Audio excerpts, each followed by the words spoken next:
that would be good. Maybe it'd be good if I killed this man, right, at that precise moment in time with my hands. I've watched Casualty. I know how to kill a man with my hands. Maybe that would be good because I'd be ex-lawyer turned jailbird. You know, and that'd be a USP. The Scotsman would have to fucking review me at that point. That's a 4 or a 5-star right fucking there, because I would tell my tales of prison life, right? I'd talk about the showers. It'd be an emotional experience for everyone that came. It'd all be fucking made up. As every Edinburgh Festival show is fucking made up.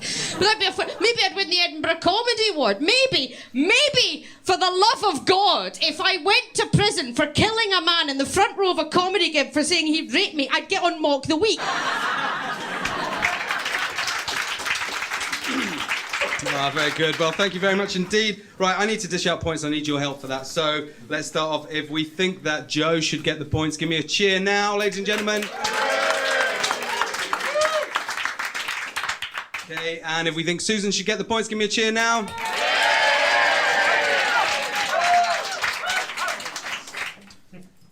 Well, I think it's about 1 point each. Only about 1 point each. Okay, so that makes the scores at this stage 10-all going into the final round. So we do have these questions that have been posted on Twitter. Some have come from the audience here. Some have come from the audience here last week. And I mentioned these questions earlier before the interval, so hopefully you've had a chance to jot a few things down. So let's start things off with the question from the lady who was over there, which is, what is the best way to tell my boyfriend our relationship is not working and I want to break up with him? So anyone like to start us off with that one? Joe. Well, I think this is a moment where the lady over there just nudges her partner and says, see that question? That's mine.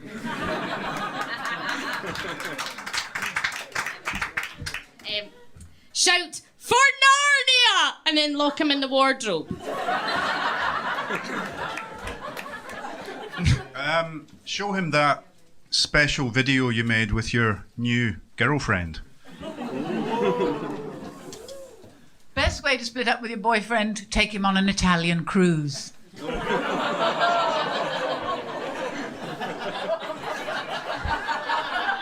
Take him along to the next Cranky's party. Tell him one day we'll look back on this and laugh.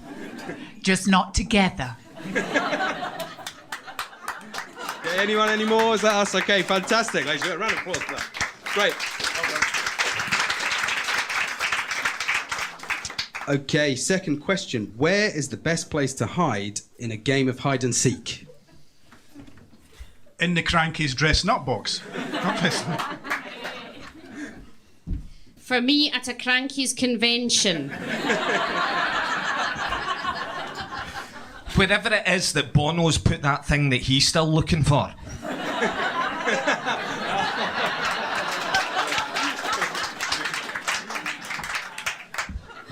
I think a really good place to hide would be behind Piers Morgan's overwhelming fucking smugness. The best place at the moment to hide is obviously Syria, because loads of folk are going missing over there. No one can find them. Question 3. Combine 2 movies to make one epic movie. Harry Potter and the Bridge Over the River Kwai. The best little whorehouse in Dundee.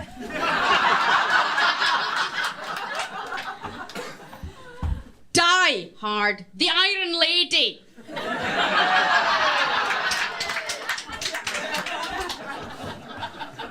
This isn't so much a title as a concept, right? We could take Watership down, right, and Black Hawk down, right? And it's a story about a group of rabbits who have to fight their way out of Taliban territory.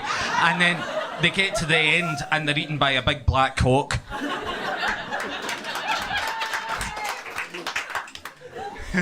Or perhaps Woody Allen's Midnight in Paris Hilton. You could put together Freaky Friday and Free Willy to get a really freaky Willy. Okay, here's question 4. Finish this sentence. When I am old, I will... ... When I'm old, I will, but 2 minutes later, I won't remember doing it. When I'm old, I'm going to wake up every morning, go down to my local supermarket and hold up the self-service aisle by trying to scan a tangerine for 20 minutes. When I'm old, I will dress my cats as babies, put them in prams and wheel them round town, which is no different to what I do now. When I'm old, I will finally be able to get on the property ladder and pay off my student loans. When I'm old, I'm going to gather my grandchildren around and tell them about the time I once did a podcast with Ian Rankin, and they're going to go, who the fuck's Ian Rankin? And what the fuck's a podcast? Okay, last one. Well, I've got, when I'm old, I will forget I ever did this, hopefully, so that won't matter to me that you're... but then one I've got for all T.S. Eliot fans out there. Woo! When I'm old, I will wear my trouser bottoms rolled. J. Alfred Prufrock. Very nice, okay. Next question, question 5. If your relationship had a theme tune, what would it be? My relationship had a theme tune echoing Keir earlier. It would be, I still haven't found what I'm looking for. And as you know now, I'm a big fan of Hawkwind, so I would have, you shouldn't do that. And that would segue into Lost Johnny. When I get civil partnered, because I'm not allowed to get married because God would smite me, I'm... Of course he will. I'm coming down the aisle to It's a Sin. If my relationship had a theme tune, it would be that excellent song by the Hollies, I Can't Tell the Bottom from the Top. If my relationship had a theme tune, it would be, I would do anything for love, but I won't do that. Stop asking, you dirty bastard. Take your daughter to the slaughter. Susan, I thought yours would have been Love in an Elevator. Oh, there we go. Living it up while you're going down. Right, okay, next one. If you could ask God one question, what would that question be? Jedward, after you did the first one,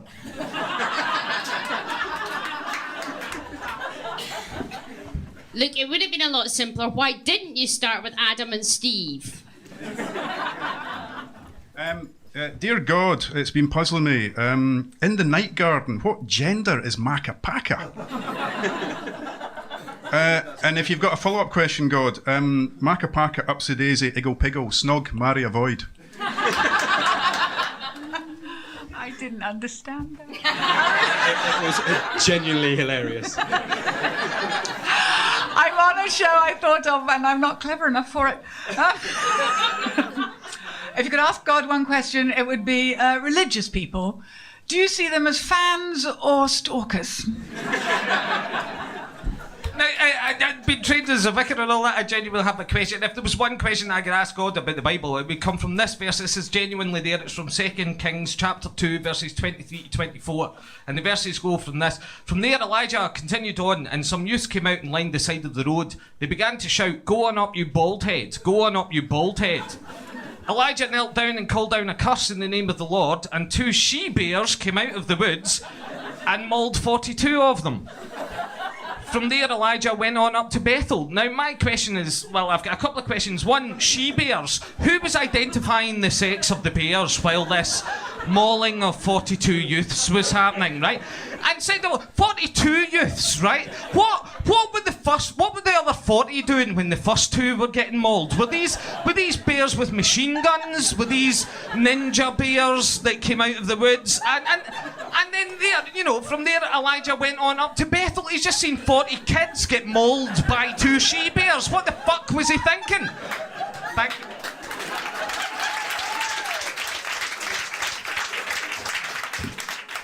I'm exhausted. Right, okay, that's fantastic. Right, final question here. What 4 guests would you like to invite to a dinner party? I'd have the 4 horsemen of the apocalypse. No tidying up after. I'd invite Ian Rankin and my future grandchildren so I could say, that's who Ian Rankin is! If I could invite 4 people to dinner, I would invite Sarah Palin and 3 great white sharks.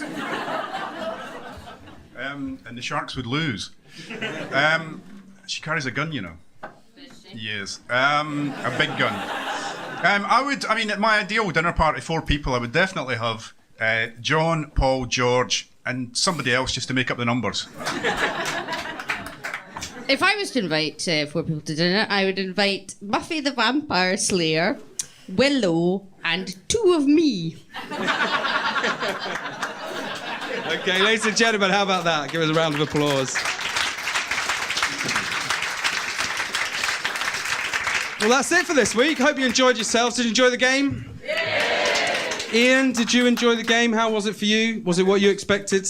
It was great. It was very. I mean, I've not, to go backstage at a comedy event and sort of mix with comedians is fantastic. And I got to use the loo backstage, which was a real treat. And written on the wall above the loo, it does say, "I died here on my arse." And it made me think, at least if one of my books dies on its arse, it usually does it hundreds of miles away from where I happened to be at the time, in the hands of someone who might not take the trouble to write to me. And then I remembered that yesterday I did receive a letter, all the way from Paisley. Via my publisher in London back up to me, and they put a wee note in it and it said, "Ian, you might not want to read this. It's a wee bit negative." I thought, I've got to read it.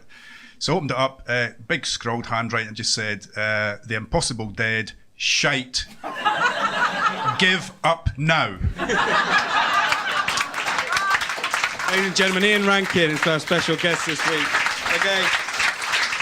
And of course, Susan Kalman as well, who's been with us. How great is Susan?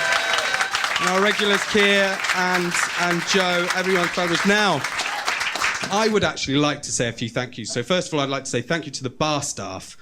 They've been absolutely, truly wonderful. I don't know why particularly why he's thanking the bar staff. Bar staff do get paid, so fuck them, I say. It doesn't really matter. Sound engineer, who's been doing Clearly, I shouldn't be here. I think Susan Kalman actually won tonight, so I won't. The audience, she was very funny, and I won't really be booking her again because of that. Let's get into the people who are on stage. Ian Rankin was good because he brought a lot of people in. I didn't like the woman with the panda. I think she's a panda or something who sat at the front. I also think we should thank the people who set the stage up, because I think it's a wonderful stage. It's so pathetic, isn't it? Like, I was embarrassed. Ian Rankin went, "Oh, have you got a big stage?" When this is the fucking biggest stage. That's all we've got, right? Thanks also, obviously, to the people who really, sat in the front row. halfway through, I wanted to say my life hasn't worked out the way I thought it would, to be honest with you. Absolutely well done. I feel a little depressed that I shouldn't really be sharing that with you now, seeing as I've got a prize that I didn't really earn. And the people who've been running the lights. Thank you very much. Hello? Oh, right, okay. I would like to thank this lady here. Thank you very much. Good night. Cheers.